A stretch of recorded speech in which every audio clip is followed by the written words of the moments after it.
Have you ever noticed that almost every generation believes the one after it is somehow worse?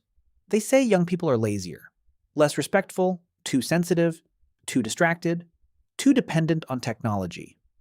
But here's what's fascinating. People have been making those exact same complaints for thousands of years.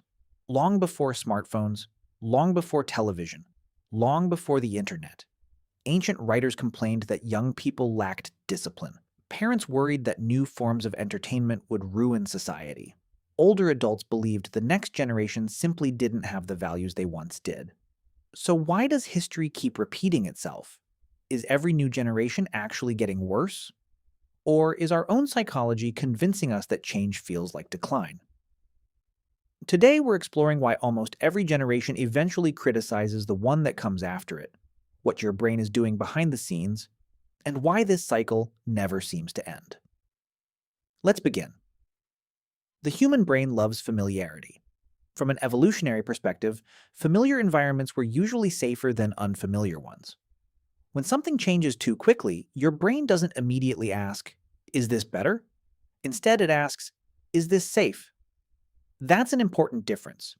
Every generation grows up with its own music, language, technology, humor, fashion, and social rules. Those experiences become the brain's definition of what feels normal. So when the next generation communicates differently or embraces new values, it can feel unsettling. Not necessarily because those changes are harmful, but because they're unfamiliar. The brain often mistakes unfamiliarity for danger, and once that feeling appears, it's easy to interpret difference as decline.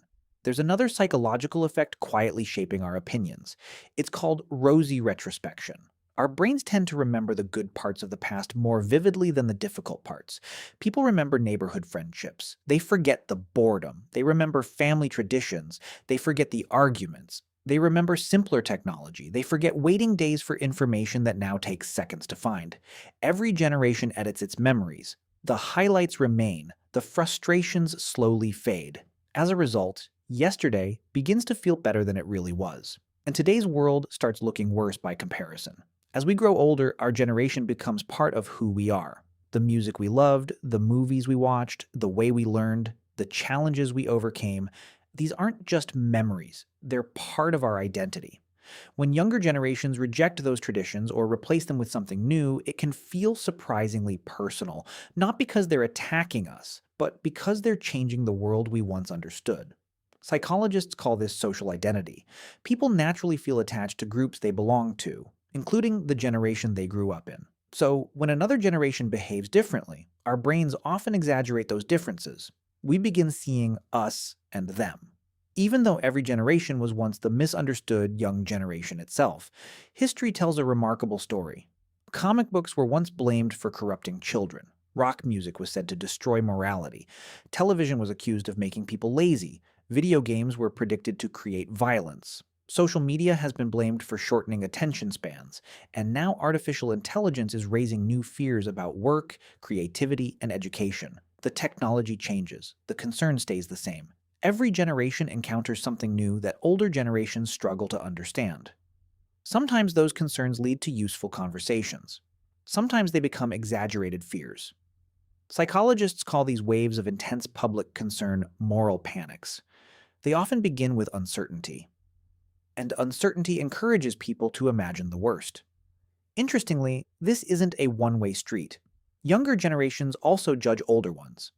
They may describe them as outdated, too resistant to change, too focused on old traditions, too unwilling to adapt. In other words, every generation believes another generation is getting it wrong. Each group notices examples that confirm what it already believes. Psychologists call this confirmation bias. Once we expect another group to behave a certain way, our attention naturally focuses on the examples that support our expectations while ignoring the many examples that don't. The truth is, no generation is perfect, and no generation is entirely responsible for the world it inherits. Every generation is shaped by different technology, different economies, different parenting styles, different schools, different global events. Those experiences create different priorities, not necessarily better ones or worse ones, just different. Maybe the real question isn't which generation is ruining society. Maybe it's why does every generation eventually become convinced they're the last sensible one? Because once we understand the psychology behind generational conflict, we stop seeing enemies and start recognizing a pattern that's been repeating for centuries. So, what do you think? Do you believe each generation really becomes worse, or do you think every generation simply grows up in a different world? Share your thoughts in the comments below. If you enjoyed this video, don't forget to like, subscribe, and turn on notifications for more psychology videos. Thanks for watching, and I'll see you in the next one.